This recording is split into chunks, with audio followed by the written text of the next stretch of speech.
이렇게 창피하게 굴려면 차라리 나가. 명절 상차림 소음 속 남편의 손이 내 머리채를 비틀었다. 한순간 모든 시선이 우리에게 쏟아졌고 친척들의 숨이 멈췄다. 내 얼굴을 타고 흐르는 뜨거운 분노는 말보다 무거웠다. 그날 저녁 나는 손톱으로 쓴 복수의 계획을 머릿속에 새겼다.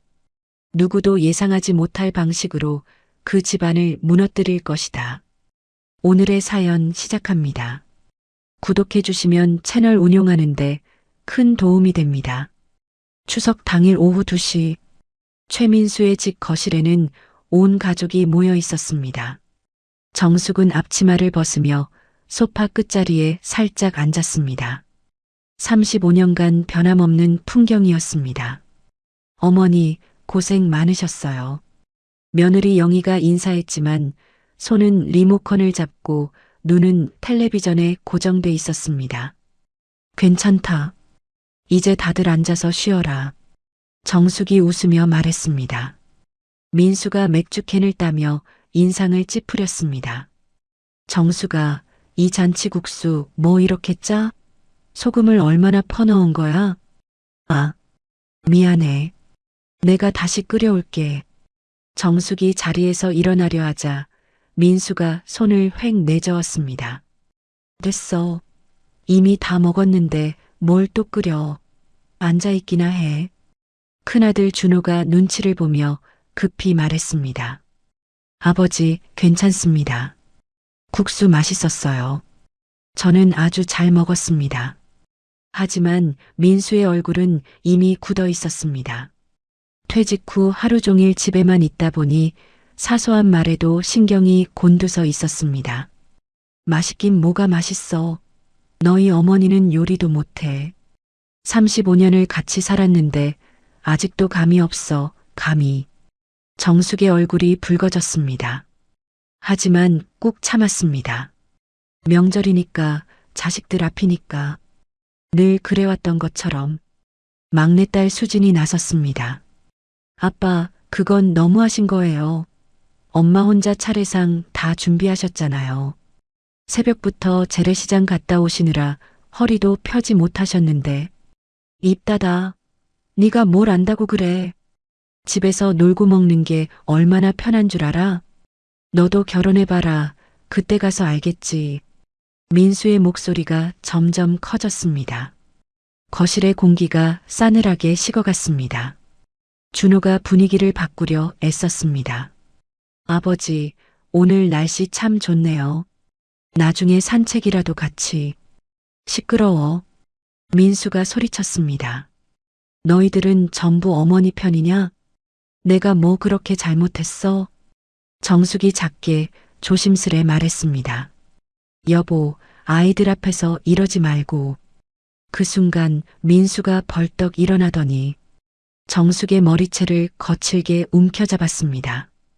입 다물어. 내가 언제까지 내 잔소리를 들어야 돼? 내가 밥 먹는 것도 눈에 거슬려? 아빠, 그만하세요. 나요, 아빠. 제발 그만. 준호와 수진이 달려들었지만 이미 늦었습니다. 정숙의 머리카락이 흩어지고 방 안에는 무거운 숨소리만 가득했습니다. 명절, 그날의 따뜻한 밥상은 그렇게 무너졌습니다. 그리고 아무도 몰랐습니다. 그날 이후 이 가족의 평화가 다시는 돌아오지 않을 거라는 걸. 수진이 비명을 질렀습니다. 정숙의 머리가 뒤로 젖혀졌습니다. 고통스러운 신음이 새어나왔습니다. 여보, 제발. 정숙이 간신히 말했습니다. 준호는 얼어붙었고 영희는 휴대폰만 들여다보고 있었습니다. 누구도 말리지 않았습니다. 민수가 손을 놓자 정숙은 소파에 주저앉았습니다. 헤어진 머리카락 사이로 눈물이 흘렀습니다. 앞으로 함부로 말하지 마. 민수가 거칠게 말하며 자리에 앉았습니다. 거실에는 정적이 흘렀습니다. 텔레비전에서는 여전히 명절 특선 프로그램이 흘러나오고 있었습니다. 하지만 아무도 보지 않았습니다. 그날 밤 10시, 자식들이 모두 돌아간 후 정숙은 화장실 거울 앞에 서 있었습니다. 머리카락을 만져보니 아직도 얼얼했습니다. 거울 속 자신의 모습이 초라해 보였습니다.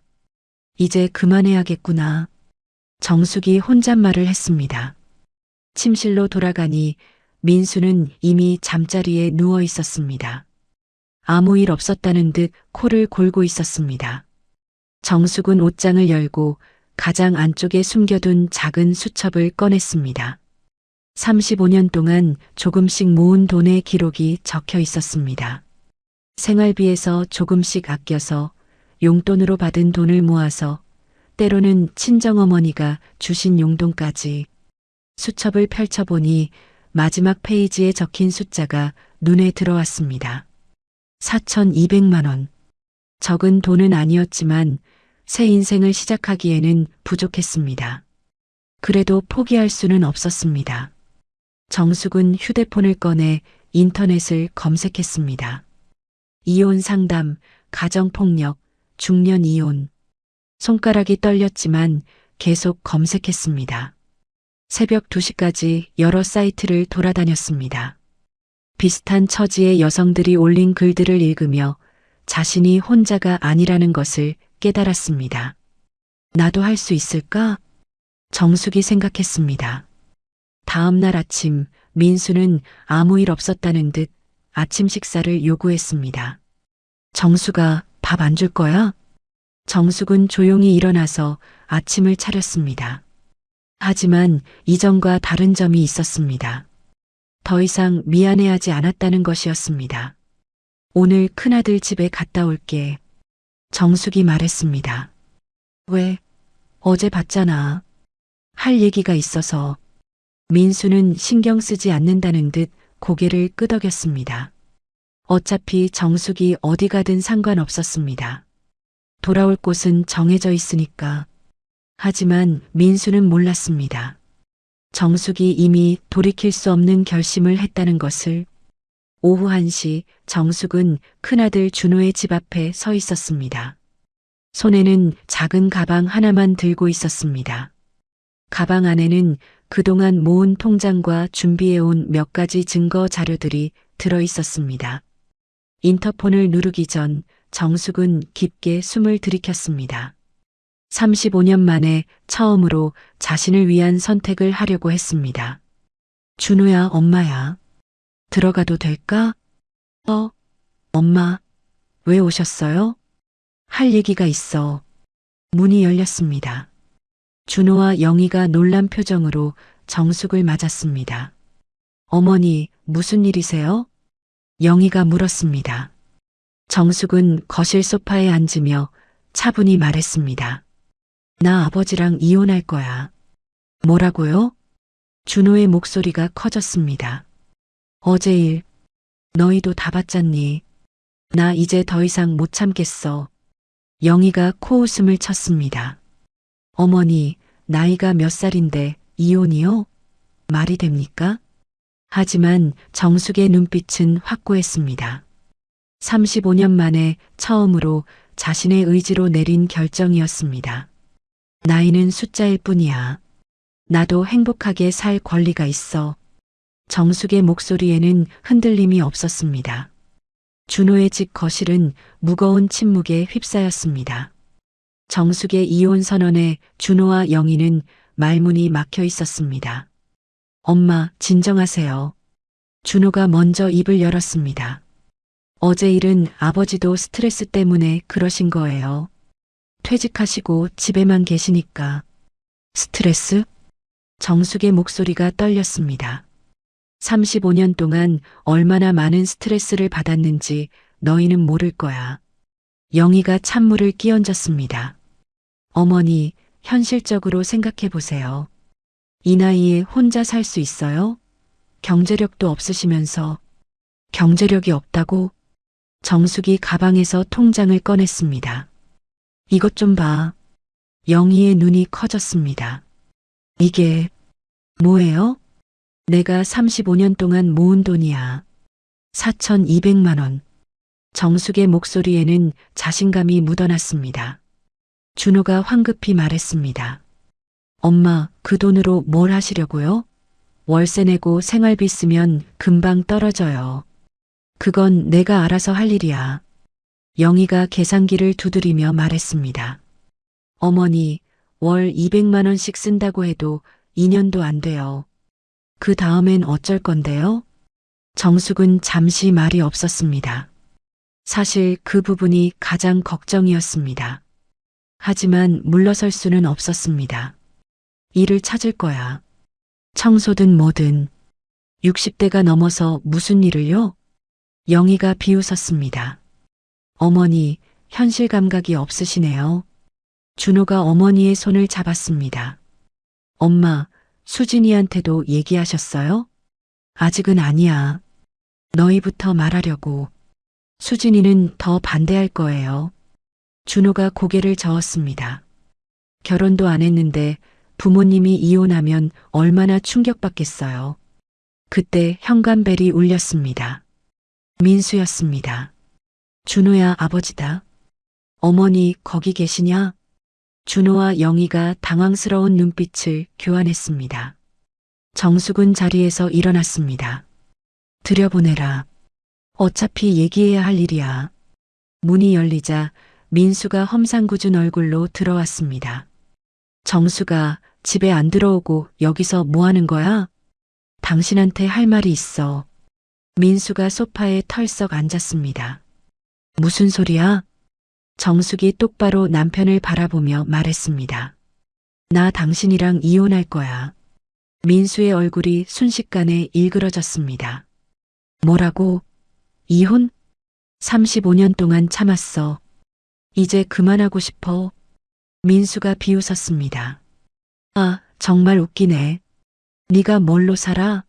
돈도 없으면서. 정숙이 통장을 내밀었습니다. 이게 뭔지 알아? 민수가 통장을 받아들더니 잔고를 확인했습니다. 얼굴이 굳어졌습니다. 이 돈 어디서 났어?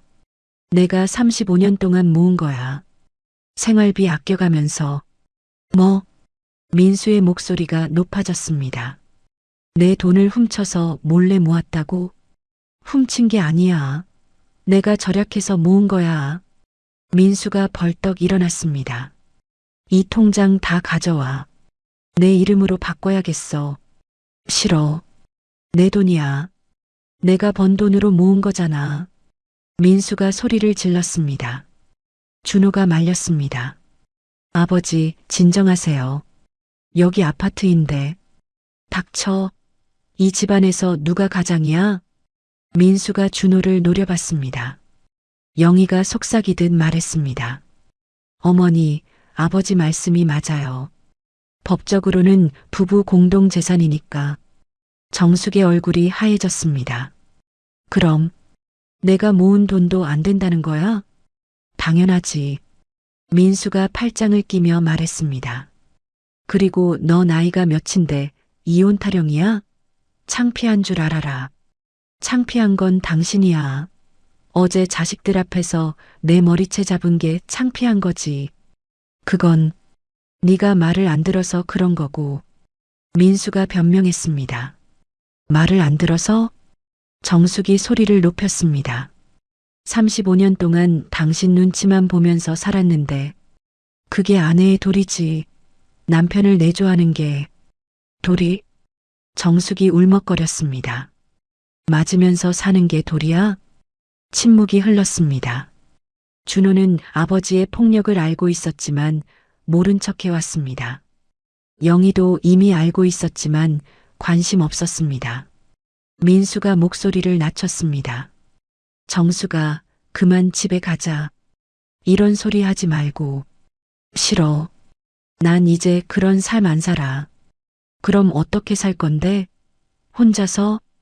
민수가 냉소적으로 웃었습니다. 60 넘은 할머니가 무슨 일을 해? 그건 내가 알아서 할 일이야. 민수가 갑자기 협박조로 말했습니다. 정수가 너 지금 정신 나간 거야? 이혼하면 너 갈 데도 없어. 친정도 없는 주제에. 정숙의 가슴이 철렁했습니다. 부모님은 이미 돌아가셨고 형제들도 연락이 끊어진 지 오래였습니다. 그리고 아이들 생각은 안 해? 민수가 준호를 가리켰습니다.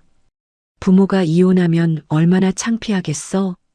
준호가 고개를 숙였습니다.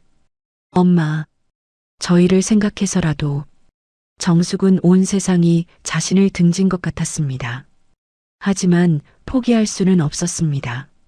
좋아. 그렇게 나올 거면 나도 각오는 됐어. 정숙이 가방을 들고 일어섰습니다. 나는 변호사 찾아갈 거야.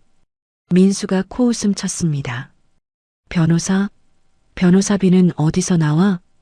그것도 내가 알아서 해. 정수가, 민수가 정숙의 팔을 잡았습니다. 그만해. 집에 가자. 정숙이 팔을 뿌리쳤습니다. 나 더 이상 당신 손에 안 끌려다닐 거야.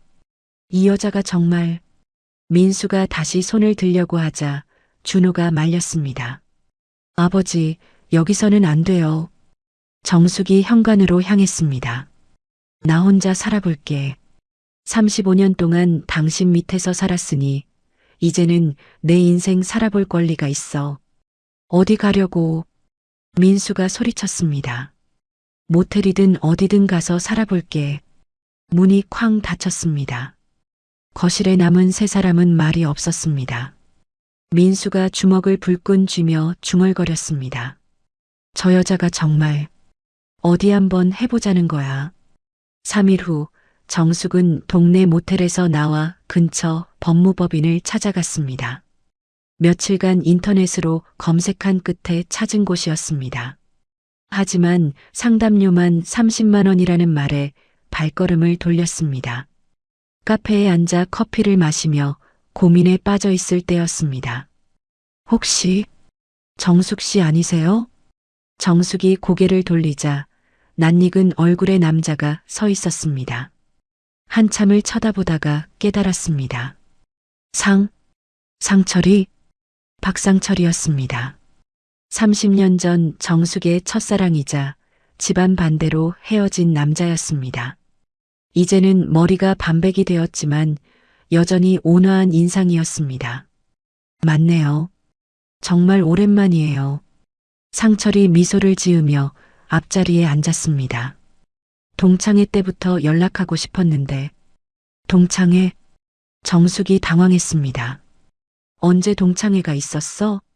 아, 작년에 있었는데. 최 선생님이 안 오셔서 아쉬웠어요. 정숙은 쓸쓸히 웃었습니다. 민수가 동창회 참석을 금지했던 것입니다. 남자 동창들이 있다는 이유로. 요즘 어떻게 지내세요? 상철이 정숙의 침울한 표정을 눈치챘습니다. 정숙은 잠시 망설이다가 입을 열었습니다.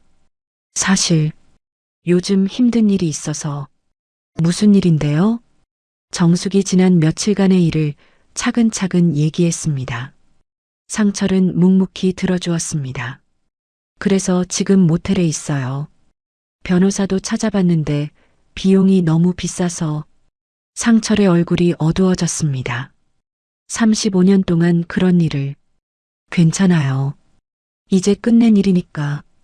정숙 씨, 상철이 조심스럽게 말했습니다. 제가 변호사 지인이 있어요. 가정폭력 전문으로 하시는 분인데 소개해 드릴까요? 정숙의 눈이 반짝였습니다. 정말요? 네. 이민아 변호사님인데 법률 상담은 무료로 해주세요. 그때 정숙의 휴대폰이 울렸습니다. 영희에게서 온 카톡이었습니다. 어머니, 급한 일이 생겼어요. 당장 와주세요. 정숙이 상철에게 미안해했습니다. 죄송해요. 급한 일이 생겨서. 괜찮아요. 제 명함 드릴게요. 상철이 명함을 건네며 뒷면에 무언가 적었습니다. 여기가 이민아 변호사님 사무실이에요. 준호의 집에 도착한 정숙을 기다리고 있던 것은 예상외의 상황이었습니다. 민수와 준호, 영희뿐만 아니라 막내딸 수진까지 와 있었습니다. 엄마. 수진이 울면서 정숙에게 달려왔습니다. 오빠가 모든 걸 얘기했어요. 정말이에요? 이혼하시려는 거예요? 정숙은 딸을 안으며 마음이 아팠습니다. 수진아, 엄마 안 돼요. 절대 안 돼요. 수진이 울면서 매달렸습니다. 민수가 팔짱을 끼고 말했습니다. 봐라. 수진이도 이렇게 반대하잖아. 영희가 냉소적으로 웃으며 폭탄 선언을 했습니다. 어머니, 그런데 한 가지 더 말씀드릴 게 있어요. 뭐? 어머니가 숨겨둔 통장이 하나 더 있잖아요. 정숙의 얼굴이 하얗게 변했습니다. 뭐라고? 새마을금고에 있는 적금 통장 말이에요. 매월 50만 원씩 넣은 거. 영희가 승리의 미소를 지었습니다. 제가 우연히 어머니 가방에서 봤거든요. 정숙은 어떻게 알았는지 당황스러웠습니다. 며칠 전 준호 집에 왔을 때 화장실에 가느라 가방을 잠시 두고 간 사이에 영희가 뒤진 것이었습니다. 민수가 벌떡 일어났습니다. 또 숨긴 돈이 있다고? 그건 정숙이 말을 잇지 못했습니다. 준호가 실망스럽다는 듯 말했습니다. 엄마, 왜 거짓말을 하셨어요? 4천만 원이 전부라고 하셨잖아요. 거짓말 한 게 아니야. 그 적금은 수진이 결혼할 때 주려고 모은 거였어. 수진이 울음을 터뜨렸습니다. 엄마, 저는 그런 돈 필요 없어요. 그냥 엄마 아빠가 화해하면 되잖아요. 영희가 추격의 손을 늦추지 않았습니다. 어머니, 그럼 총 얼마예요? 솔직히 말씀해 주세요. 정숙은 더 이상 숨길 수 없었습니다. 6,800만 원이야. 민수의 얼굴이 일그러졌습니다. 인연이 정말 내 등 뒤에서 이런 짓을. 내가 버는 돈도 아니고 생활비 아껴서 모은 건데. 정숙이 항변했습니다. 생활비는 내가 준 거잖아. 결국 내 돈이야. 민수가 소리를 질렀습니다. 영희가 기름을 부었습니다. 어머니, 혹시 다른 남자 있는 거 아니에요? 뭐라고? 정숙이 깜짝 놀랐습니다. 갑자기 이혼하겠다고 하시고 돈도 몰래 모으시고. 수상하거든요. 민수의 눈이 번뜩였습니다. 그러고 보니 너 며칠 전에 누구랑 카페에서 만났다면서? 정숙은 식은땀이 났습니다. 영희가 자신을 미행했나 싶었습니다. 사실 영희는 우연히 마트에서 정숙과 상철을 목격했던 것이었습니다. 그건 그냥 옛날 동창이야. 남자 동창? 민수의 목소리가 위험했습니다. 아니야, 여자. 거짓말 하지 마. 영희가 끼어들었습니다. 저 봤어요. 남자 맞더라고요. 준호가 황당해했습니다. 엄마, 설마 정말. 아니야. 그런 게 아니야. 정숙이 필사적으로 부인했습니다. 하지만 민수는 이미 확신하고 있었습니다. 인연이 정말 남자가 생겨서 이혼하겠다는 거야. 그런 게 아니라고. 그럼 그 남자가 누구야? 이름이 뭐야? 정숙이 말없이 있자 민수가 다가왔습니다. 말 안 할 거야? 정말 아무것도 아니야. 그냥 우연히. 정숙아. 민수의 목소리가 차가웠습니다. 너 지금 내 앞에서 거짓말하는 거지? 정숙은 절망감에 빠졌습니다. 모든 상황이 자신에게 불리하게 돌아가고 있었습니다. 35년 동안 모은 돈도, 우연히 만난 첫사랑도, 모든 것이 자신을 올가매는 족쇄가 되고 있었습니다. 수진이 엄마 손을 잡았습니다. 엄마, 제발. 그 남자랑은 만나지 마세요. 우리 가족이 다시 예전처럼 살아요. 정숙의 눈에 눈물이 고였습니다. 가족 모두가 자신을 반대하는 상황에서 과연 자신의 선택이 옳은 것인지 의심스러워지기 시작했습니다. 민수가 정숙을 노려보며 말했습니다. 정숙아, 마지막으로 묻는다. 그 남자가 누구야? 정숙은 입술을 깨물었습니다. 상철의 따뜻했던 미소가 떠올랐지만 지금 이 순간에는 그것마저 죄가 되는 것 같았습니다. 그날 밤 정숙은 다시 모텔로 돌아왔습니다.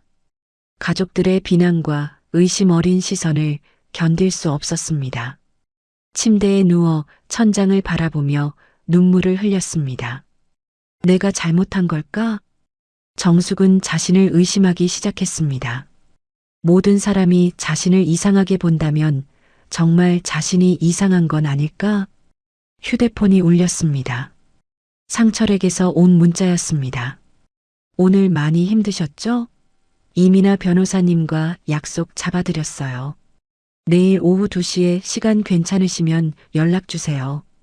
정숙은 한참을 망설이다가 답장을 보냈습니다. 고맙습니다. 내일 가겠습니다.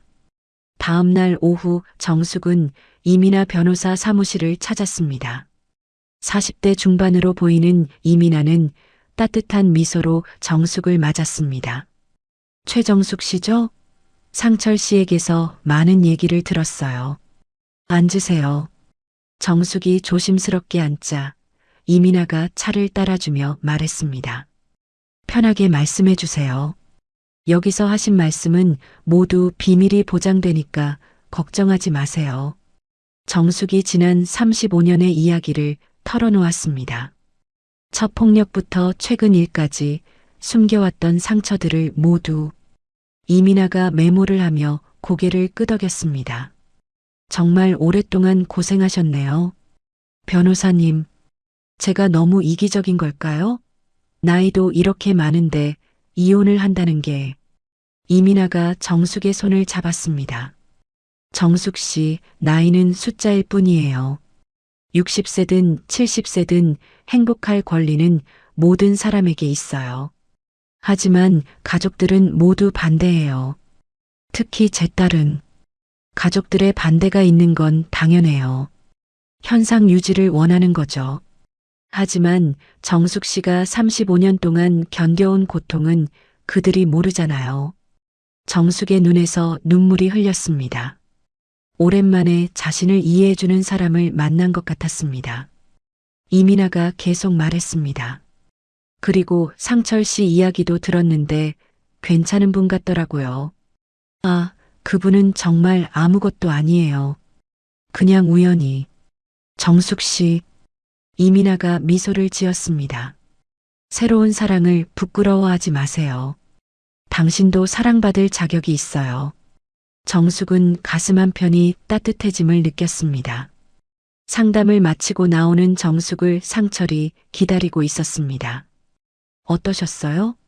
이민아 변호사님 괜찮으시죠? 네, 정말 좋으셨어요. 고마워요. 정숙이 진심으로 말했습니다. 그럼 다행이네요. 점심 드셨어요?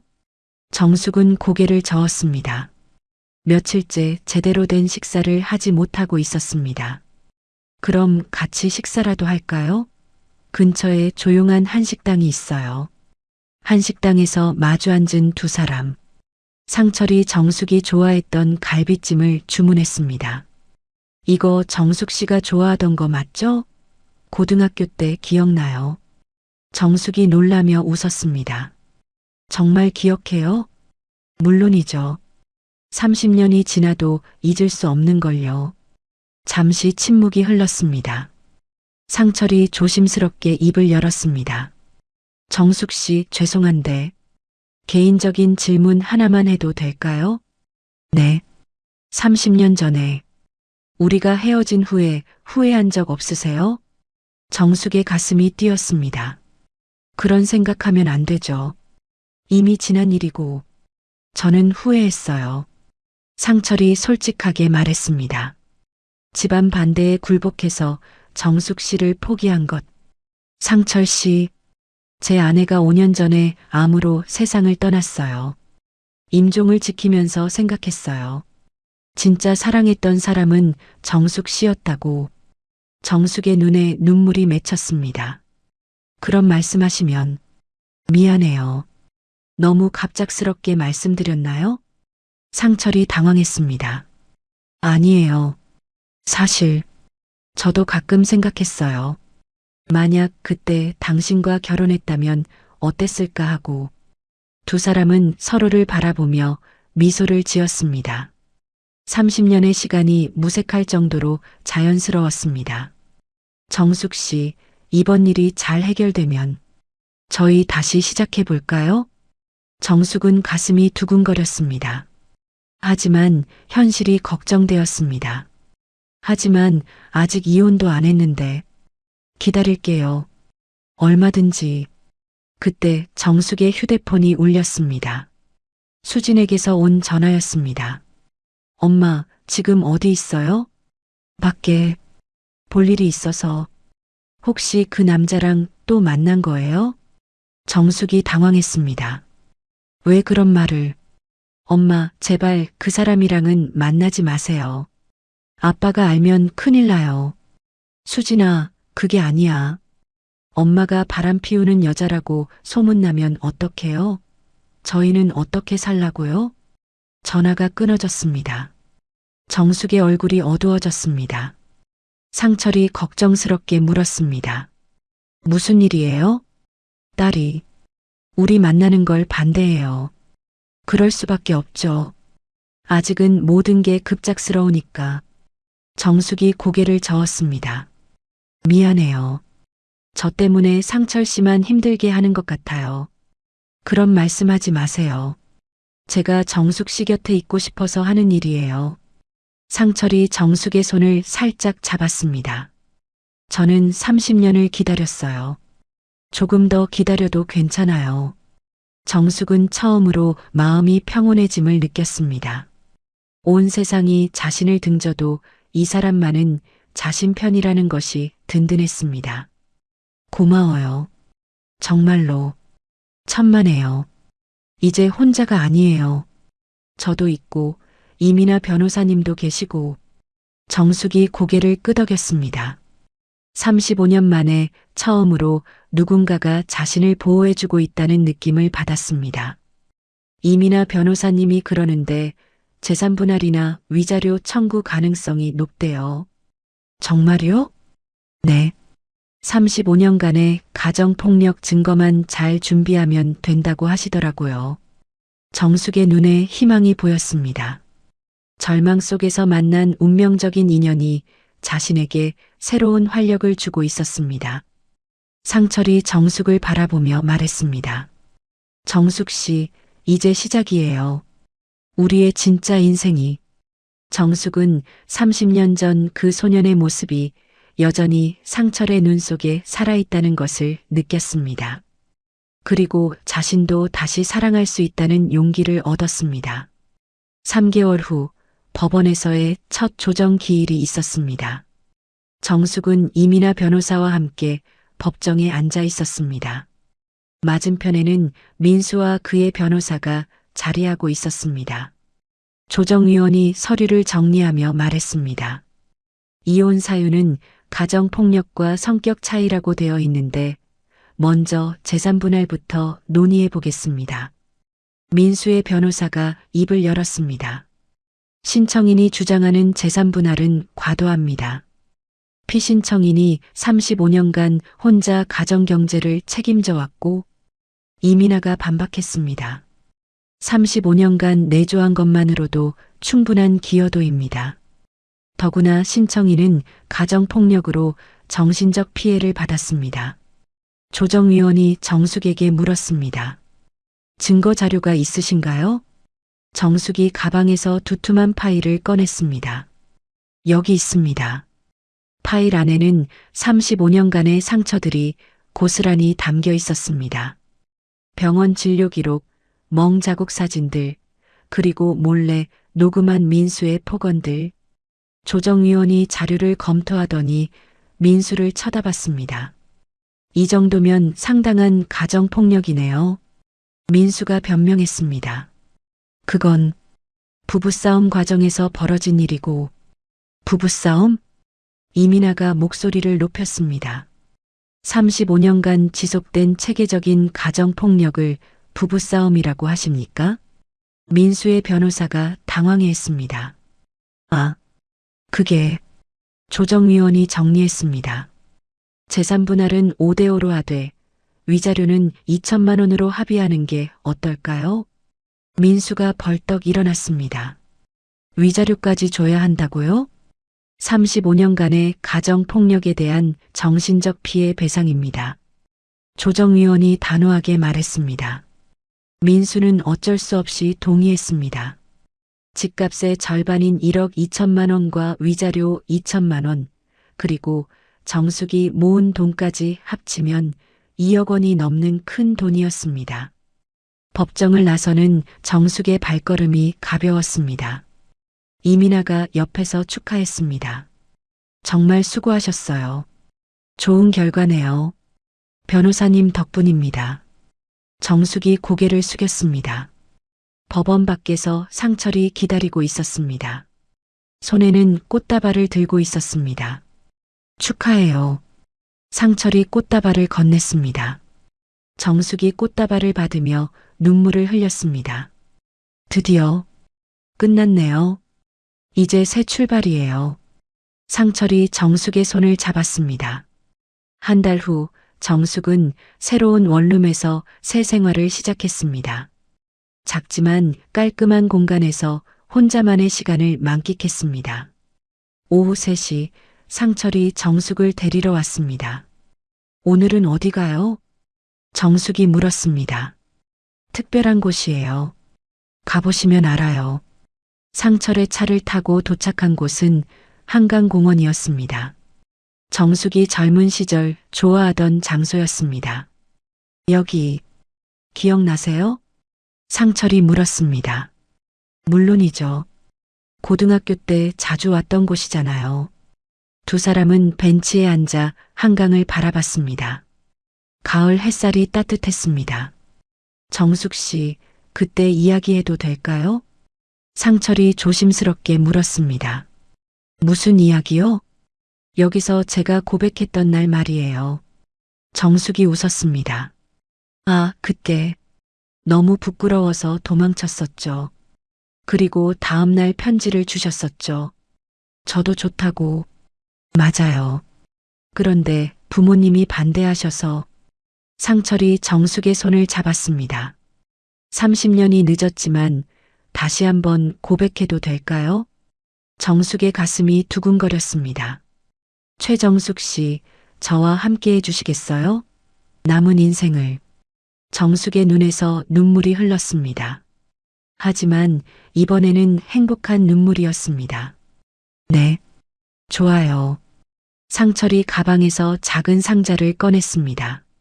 이거 30년 전에 사둔 건데 드디어 드릴 수 있게 됐네요. 상자 안에는 소박하지만 예쁜 반지가 들어 있었습니다. 30년 동안 보관하고 계셨어요? 언젠가는 드릴 거라고 믿었거든요. 정숙이 반지를 끼워보니 딱 맞았습니다. 마치 운명처럼. 그날 저녁 정숙은 수진에게 전화를 걸었습니다. 수진아, 엄마야. 엄마, 오랜만이에요. 어떻게 지내세요? 잘 지내고 있어. 그런데 엄마가 할 얘기가 있어. 무슨 얘기요? 정숙이 심호흡을 했습니다. 엄마, 재혼할 거야. 전화기 너머로 수진의 당황하는 목소리가 들렸습니다. 뭐라고요? 상철이라는 분인데 엄마 고등학교 동창이야. 정말 좋은 분이야. 한참의 침묵 후 수진이 말했습니다. 엄마, 행복하세요? 응, 정말 행복해. 그럼 저도 좋아요. 엄마가 행복하시면. 정숙의 눈에서 눈물이 흘렸습니다. 딸이 자신을 이해해 주는 것이 고마웠습니다. 고마워, 수진아. 다음에 소개시켜 줄게. 네, 엄마. 그분이 엄마를 잘 대해주시면 저도 잘해드릴게요. 전화를 끊은 정숙은 거울 앞에 서서 자신을 바라봤습니다. 35년 만에 처음으로 진정한 미소를 짓고 있는 자신을 발견했습니다. 창밖으로는 아름다운 노을이 지고 있었습니다. 새로운 인생의 시작을 알리는 것처럼 모든 것이 황금빛으로 물들어 있었습니다. 정숙은 상철에게 문자를 보냈습니다. 오늘 하루 정말 행복했어요. 고마워요. 곧바로 답장이 왔습니다. 저도요. 내일부터 매일매일이 더 행복할 거예요. 60세가 넘어서 찾은 진정한 사랑. 정숙은 이제야 자신의 인생이 시작되었다고 느꼈습니다. 상철의 따뜻한 손길과 진심 어린 마음이 35년간의 상처를 모두 치유해주고 있었습니다. 정숙은 처음으로 사랑받는다는 것이 무엇인지 깨달았습니다. 밤하늘에는 별들이 반짝이고 있었습니다. 마치 정숙의 새로운 미래를 축복해주는 것처럼. 재혼 3개월 후 정숙과 상철은 작은 신혼집에서 행복한 나날을 보내고 있었습니다. 아침마다 함께 산책하고 저녁에는 나란히 앉아 독서를 하며 평온한 일상을 즐겼습니다. 어느 화창한 화요일 오후 정숙은 주방에서 상철이 좋아하는 연근조림을 만들고 있었습니다. 상철이 볼일을 보러 나간 사이 혼자 있는 시간이 여유로웠습니다. 그때 현관벨이 울렸습니다. 택배인가 싶어 문을 열자 뜻밖에도 준호가 서 있었습니다. 엄마. 준호의 얼굴이 심각했습니다. 준호야? 어떻게 여기를? 무슨 일이야? 준호가 조심스럽게 입을 열었습니다. 엄마, 병원에 가보셔야겠어요. 병원? 왜? 건강검진 받으실 때가 됐잖아요. 그런데 준호가 말을 멈췄습니다. 그런데 뭐? 아버지가 위암 진단 받으셨어요. 정숙의 손에서 앞치마가 떨어졌습니다. 뭐라고? 3기라고 하네요. 수술을 해야 한다고. 정숙은 잠시 말을 잇지 못했습니다. 아무리 이혼했다고 해도 35년을 함께 산 사람이었습니다. 그래서 엄마께 말씀드리려고 왔어요. 수술은 언제 해? 다음 주 월요일이요. 그런데 준호가 망설였습니다. 뭐? 아버지가 엄마 보고 싶다고 하세요. 정숙의 가슴이 복잡해졌습니다. 나를? 네. 마지막 일지도 모른다면서. 그때 상철이 돌아왔습니다. 현관에서 정숙과 준호가 심각하게 대화하는 모습을 보고 걱정스러워했습니다. 무슨 일이에요? 정숙이 상황을 설명했습니다. 상철의 얼굴도 어두워졌습니다. 그럼 병문안 가시겠어요? 상철이 조심스럽게 물었습니다. 정숙은 갈등에 빠졌습니다. 어떻게 해야 할까요? 준호가 애원했습니다. 엄마, 제발 한 번만. 아버지가 정말 후회하고 계세요. 다음 날 오후 정숙은 상철과 함께 병원을 찾았습니다. 중환자실 앞에서 잠시 망설이다가 문을 열었습니다. 침대에 누워있는 민수는 많이 야위어 있었습니다. 수술을 앞두고 있어서인지 얼굴이 누렇게 뜬 상태였습니다. 정수가, 민수가 힘겹게 말했습니다. 어떻게 지내요? 정숙이 어색하게 인사했습니다. 고맙다. 와줘서. 침묵이 흘렀습니다. 35년을 함께 살았지만 이렇게 어색할 수가 없었습니다. 민수가 먼저 입을 열었습니다. 정수가, 미안하다. 정숙이 놀랐습니다. 민수가 사과한 것은 35년 만에 처음이었습니다. 35년 동안 너한테 못되게 굴어서. 정숙의 눈에 눈물이 맺혔습니다. 이제 와서 알고 있어. 너무 늦었다는 거. 그래도 말하고 싶었어. 민수가 상처를 바라보며 말했습니다. 저분이 정숙이를 잘 돌봐주시는 것 같네요. 상철이 고개를 숙였습니다. 그럼요. 정숙 씨는 정말 소중한 분이세요. 민수가 쓸쓸히 웃었습니다. 나는 그걸 너무 늦게 깨달았어.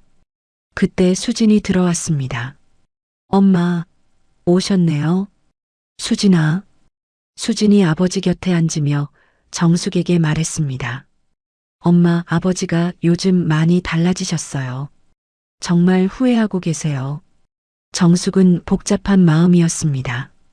미워할 수도, 그렇다고 완전히 용서할 수도 없었습니다. 민수가 힘들게 말했습니다. 정수가 수술 잘 될지 모르겠어. 병원에서 성공 가능성이 높다고 했잖아요. 수진이 위로했습니다. 그래도 혹시 모르잖아. 민수가 정숙을 바라봤습니다.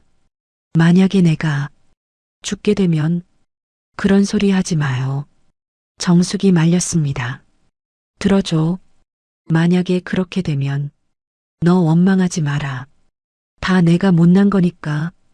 정숙의 눈에서 눈물이 흘렀습니다. 아무리 이혼했어도 아무리 미워도 죽는다는 말을 들으니 마음이 아팠습니다. 괜찮을 거예요. 수술 잘 되실 거예요. 민수가 안도의 표정을 지었습니다. 고맙다. 와줘서. 병실을 나오는 길 정숙은 마음이 무거웠습니다. 행복한 신혼생활 중에 찾아온 예기치 못한 위기였습니다. 상철이 정숙의 어깨를 감쌌습니다. 괜찮아요. 수술 잘 될 거예요. 상철 씨, 제가 너무 이상해요? 이혼한 남편인데 걱정되고. 당연해요. 35년을 함께 사셨는데. 저도 이해해요. 정숙은 상철의 이해심에 고마웠습니다. 일주일 후 민수의 수술이 있었습니다. 정숙과 상철도 병원에서 기다렸습니다. 8시간에 걸친 대수술 끝에 의사가 나왔습니다. 수술은 성공적이었습니다. 다행히 전이도 없었고요. 가족들이 안도의 한숨을 쉬었습니다. 정숙도 마음이 놓였습니다. 하지만 그로부터 며칠 후 정말 예상치 못한 일이 벌어졌습니다. 정숙이 집에서 설거지를 하던 중 갑자기 어지러움을 느꼈습니다. 그리고 잠시 후 의식을 잃었습니다. 상철이 발견했을 때는 이미 정숙이 쓰러져 있었습니다. 정숙 씨, 정숙 씨. 상철이 다급히 119를 불렀습니다. 응급실로 이송된 정숙. 의사의 진단은 충격적이었습니다. 유방암이 의심됩니다. 정밀 검사를 해봐야겠어요. 상철은 하늘이 무너지는 것 같았습니다. 행복한 시간도 잠시, 이번에는 정숙에게 시련이 닥친 것이었습니다. 정밀 검사 결과가 나올 때까지 일주일을 기다리는 동안 정숙과 상철은 불안과 걱정 속에서 시간을 보냈습니다. 상철은 정숙 곁을 한시도 떠나지 않았습니다. 정숙 씨, 괜찮을 거예요. 우리 함께 이겨내요. 상철이 정숙의 손을 꼭 잡으며 말했습니다. 정숙은 상철의 따뜻한 손길에서 힘을 얻었습니다. 상철 씨, 결혼한 지 얼마 안 됐는데 이런 일이. 무슨 말씀을 하세요? 아프거나 건강할 때나 함께 한다고 약속했잖아요. 정숙의 눈에서 눈물이 흘렸습니다. 행복과 시련이 번갈아 찾아오는 인생 앞에서 그녀는 다시 한번 용기를 내야 했습니다. 검사 결과를 듣기 위해 병원에 간 날 의사의 설명은 예상보다 긍정적이었습니다. 다행히 초기 단계입니다. 일기 유방암으로 부분절 제술로 충분히 치료 가능해요. 정숙이 안도의 한숨을 쉬었습니다. 그럼 완치될 수 있나요? 네, 5년 생존율이 95% 이상입니다. 수술 후 항암 치료 몇 차례만 받으시면 돼요. 상철이 정숙의 손을 꼭 잡았습니다. 정말 다행이에요. 수술 날짜를 잡고 병원을 나오는 길 정숙은 복잡한 심경이었습니다. 상철 씨, 죄송해요. 결혼한 지 얼마 안 됐는데 이런 일이. 무슨 말씀을 하세요? 상철이 정숙을 안았습니다. 아프거나 건강할 때나 함께 한다고 약속했잖아요. 그때 뒤에서 익숙한 목소리가 들렸습니다. 정숙아. 돌아보니 민수였습니다. 수술 후 회복 중인데도 지팡이를 짚고 나와 있었습니다. 민수 씨, 왜 나오셨어요? 아직 회복 중이신데. 정숙이 걱정스러워했습니다. 준호한테서 들었어. 너 아프다고. 민수가 헐떡거리며 말했습니다. 괜찮아? 정숙은 민수의 진심 어린 걱정에 마음이 따뜻해졌습니다. 네, 다행히 초기래요. 그래도 수술해야 한다며? 네, 다음 주에. 민수가 상처를 바라보며 말했습니다. 부탁드립니다. 정숙이 잘 돌봐주세요. 당연히 그럴 거예요. 상철이 고개를 끄덕였습니다. 그리고 정수가, 민수가 힘겹게 말했습니다. 수술비나 치료비, 필요하면 언제든지 말해. 내가 도울게. 정숙의 눈에 눈물이 맺혔습니다. 고마워요. 그런 마음만으로도. 수술 당일 수술실 앞에는 많은 사람들이 모여 있었습니다. 상철, 수진, 준호, 그리고 영희까지. 놀랍게도 민수도 휠체어를 타고 와 있었습니다. 아버지, 몸도 아프신데 왜 오셨어요? 수진이 걱정했습니다. 정숙이 수술인데 어떻게 안 와? 민수가 당연하다는 듯 말했습니다. 수술이 시작되자 모두 조용히 기다렸습니다. 3시간이 지나고 4시간이 지났습니다. 마침내 의사가 나왔습니다. 수술 잘 끝났습니다. 암세포 완전 제거됐고 전이도 없었어요. 모든 사람이 안도의 한숨을 쉬었습니다. 상철이 눈물을 흘리며 고개를 숙였습니다. 정말 다행입니다. 회복실에서 깨어난 정숙을 가장 먼저 본 사람은 상철이었습니다. 정숙 씨, 괜찮아요? 네. 수술 잘 끝났나요? 네, 완전히 제거됐대요. 이제 항암 치료만 받으면 돼요. 정숙이 안도의 미소를 지었습니다. 그때 병실 문이 열리고 가족들이 들어왔습니다. 엄마, 수진이 달려와서 정숙의 손을 잡았습니다. 괜찮아, 수진아. 엄마 괜찮아. 민수가 휠체어를 타고 조심스럽게 다가왔습니다. 정숙아, 고생했어. 고마워요. 와줘서. 당연한 거야. 우리가 35년을 함께 살았는데. 영희가 미안해하며 말했습니다. 어머니, 죄송해요. 예전에 너무 심하게 말씀드렸어요. 괜찮다. 이제 다 지난 일이야. 준호도 어머니 곁에 앉았습니다. 엄마, 앞으로는 건강관리 잘하세요. 저희가 도와드릴게요. 고맙다, 준호야. 항암 치료는 예상보다 힘들었습니다. 머리카락이 빠지고 구토와 피로에 시달렸습니다. 하지만 상철은 한순간도 정숙 곁을 떠나지 않았습니다. 정숙 씨, 가발 써볼까요? 상철이 예쁜 가발을 가져왔습니다. 이런 걸 언제? 정숙이 놀라워했습니다. 인터넷으로 주문했어요. 어때요? 예쁘죠? 정숙이 가발을 써보니 젊어 보였습니다. 정말 예뻐요. 역시 우리 정숙 씨가 제일 예뻐요. 항암 치료 3차를 마치고 검사를 받은 결과 완전관의 판정을 받았습니다. 축하합니다. 암세포가 완전히 사라졌어요. 의사가 기쁘게 말했습니다. 정숙과 상철이 서로 얼싸안고 기뻐했습니다. 정말 다행이에요. 정숙이 울면서 말했습니다. 이제 걱정 끝이에요. 건강하게 오래오래 함께 살아요. 병원을 나오는 길 정숙은 새로운 삶에 대한 감사함으로 가득했습니다. 위기가 오히려 가족 간의 화해를 가져다 준 것이었습니다. 민수도 정숙의 투병 과정을 지켜보며 많은 것을 깨달았습니다. 35년 동안 함께했던 정숙이 얼마나 소중한 존재였는지, 그리고 자신이 얼마나 큰 실수를 했는지를. 정숙아, 민수가 정숙을 불렀습니다. 네, 너 정말 행복하게 살아라. 그리고 건강해라. 고마워요. 민수 씨도 건강하세요. 민수가 상철에게 고개를 숙였습니다. 정말 부탁드립니다. 정숙이 잘 부탁해요. 걱정하지 마세요. 평생 잘 모실게요. 이제 정말로 모든 것이 해결된 것 같았습니다. 건강도 되찾았고 가족들과도 화해했고 무엇보다 진정한 사랑을 얻었습니다. 1년 후 완전히 건강을 되찾은 정숙이 정기검진에서도 이상 소견 없다는 결과를 받으며 예전보다 더 생기 있는 모습으로 회복했습니다. 봄이 찾아온 어느 토요일 오후 정숙과 상철의 집에 가족들이 모였습니다. 수진과 준호 가족, 그리고 놀랍게도 민수까지 함께였습니다.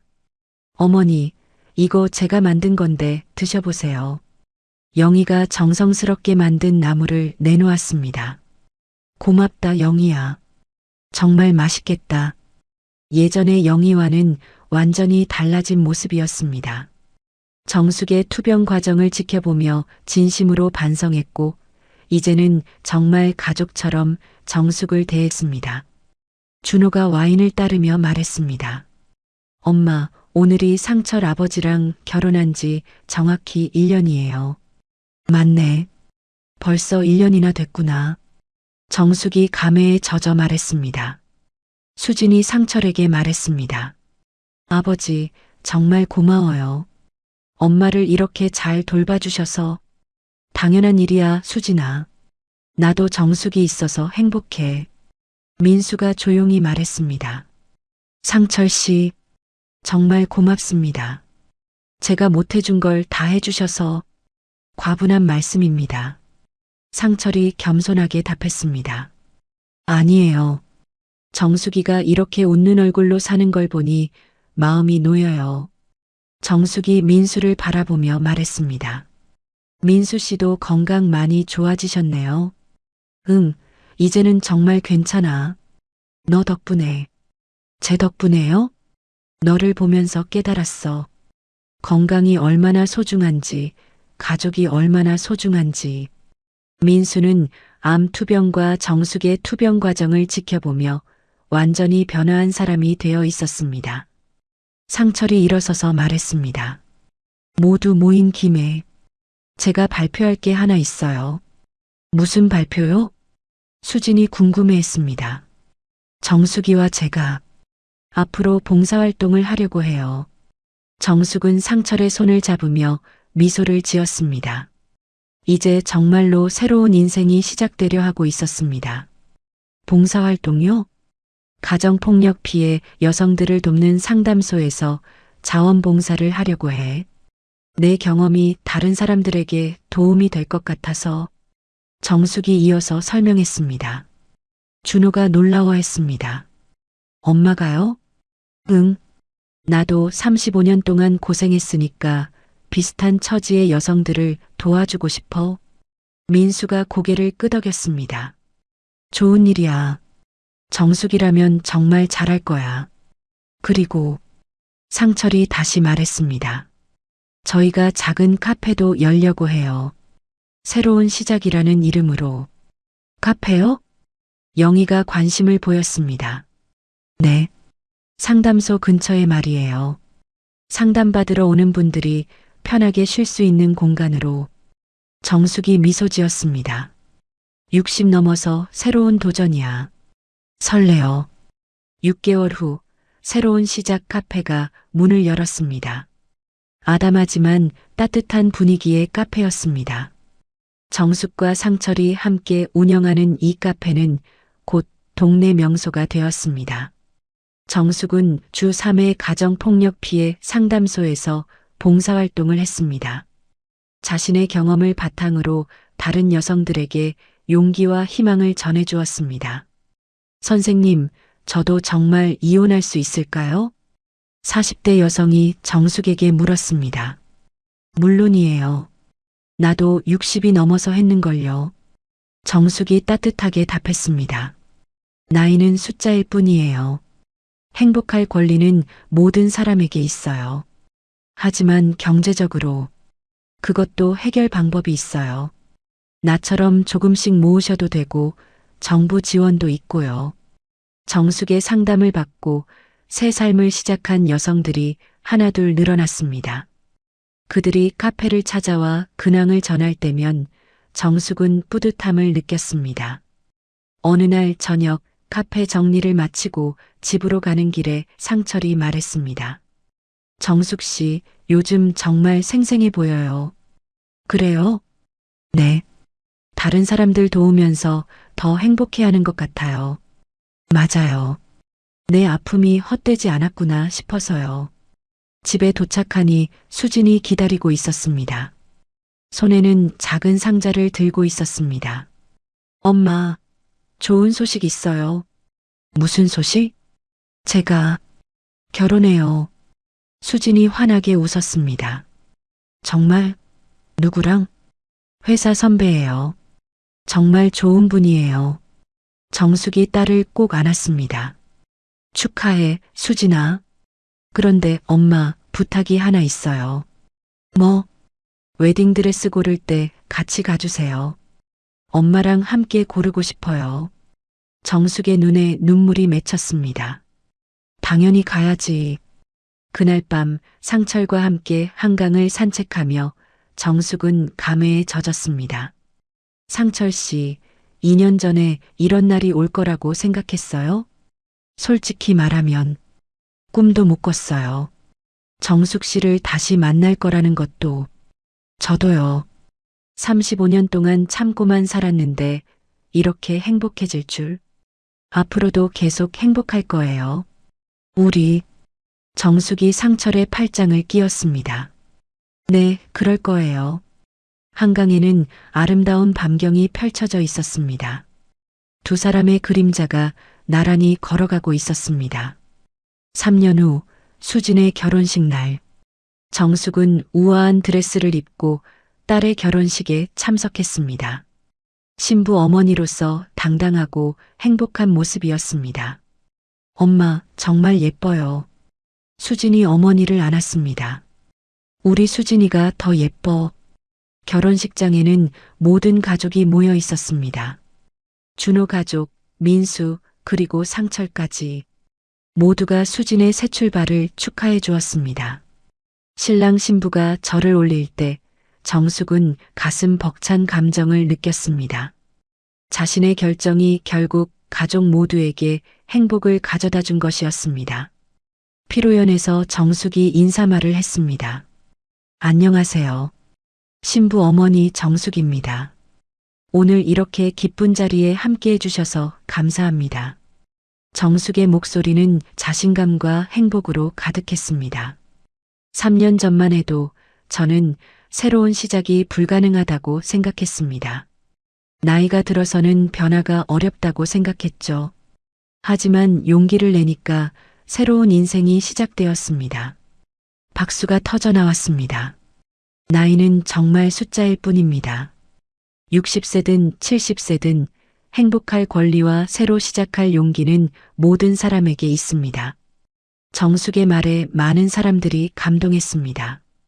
그날 밤 집으로 돌아온 정숙과 상철은 거실에 앉아 차를 마셨습니다. 정숙 씨, 오늘 인사말 정말 좋았어요. 감사해요. 정말 제 진심이었거든요. 앞으로 10년, 20년 더 행복하게 살아요. 네, 그럴 거예요. 정숙은 창밖을 바라보며 생각했습니다. 35년간의 고통스러운 결혼 생활도, 이혼의 어려움도, 암 투병도 모두 지나간 일이 되었습니다. 이제는 진정한 행복과 평화가 찾아온 것입니다. 60대에 시작한 새로운 인생. 정숙은 매일매일이 감사했습니다. 용기를 내어 그 집안을 박살낸 것이 결국 모든 사람을 행복하게 만든 최고의 선택이었다는 것을. 밖에서는 봄바람이 불고 있었습니다.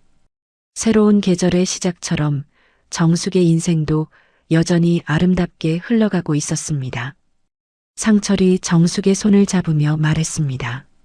정숙 씨, 우리 정말 행복하네요. 네, 정말로. 정숙이 고개를 끄덕이며 답했습니다. 그녀의 얼굴에는 35년 만에 찾은 진정한 평화가 깃들어 있었습니다. 창밖으로 보이는 별들이 반짝이고 있었습니다. 마치 정숙과 상철의 아름다운 미래를 축복해주는 것처럼. 정숙은 마침내 깨달았습니다. 행복은 나이와 상관없이 언제든 시작할 수 있다는 것을. 그리고 용기 있는 선택이 얼마나 많은 사람들의 삶을 바꿀 수 있는지를. 그날 이후 그녀는 다시는 고개를 숙이지 않았다. 무너졌던 마음 위에 새로 쌓은 것은 분노가 아니라 존엄이었다. 남편이 쥐었던 머리채는 이제 그녀가 쥔 권력의 상징이 되었고 그 집안을 올가매던 거짓과 위선은 하나둘 벗겨졌다. 가족이라 믿었던 사람들이 진짜 얼굴을 드러내는데 오랜 시간이 걸리지 않았다. 그리고 그 순간마다 그녀는 단 한 번도 흔들리지 않았다. 눈물 대신 냉정함으로, 복수 대신 단호함으로 그녀는 스스로의 삶을 되찾았다. 이제 그 집은 그녀를 두려워한다. 하지만 그녀는 미소로 대답한다. 이제야 나로서 산다. 오늘의 이야기는 그렇게 끝을 맺는다. 이야기를 끝까지 들어주신 분이 계시다면 잘 들었다고 댓글 하나만 남겨주세요. 감사합니다.